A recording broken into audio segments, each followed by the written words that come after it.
El Parque Natural de Serra Gelada ha sido elegido Parque Natural del mes de junio. Por ello, durante todo el mes se realizarán numerosas actividades en este parque.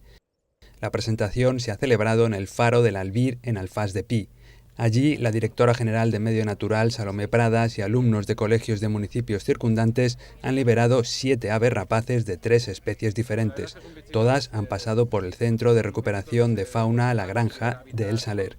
El dinamizador de Serra Gelada, Carlos Linares, ha destacado que el proyecto Parque Natural del Mes pretende poner en valor el patrimonio ambiental y cultural de los pueblos que integran los parques naturales. Es una propuesta que lo que pretende es dar a conocer todos los recursos y todo el patrimonio, tanto natural como cultural, que albergan nuestros espacios naturales protegidos, y en este sentido también, pues un poco como comentaba Vicente, ese retorno o ese recurso turístico complementario que suponen nuestros parques o los parques o los espacios naturales protegidos en nuestro territorio. Además, como ha explicado Salomé Pradas, a esto se suma la iniciativa conjunta con la Asociación Empresarial Hostelera de Benidorm, Costa Blanca y Comunidad Valenciana.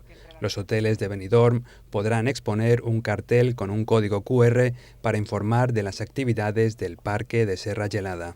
Esto se inicia aquí en este parque natural, pero vamos a intentar que en los 22 parques naturales de la Comunidad Valenciana se sumen más asociaciones turísticas para que toda persona que venga a conocer la Comunidad Valenciana pueda también llegar a conocer nuestro rico patrimonio natural.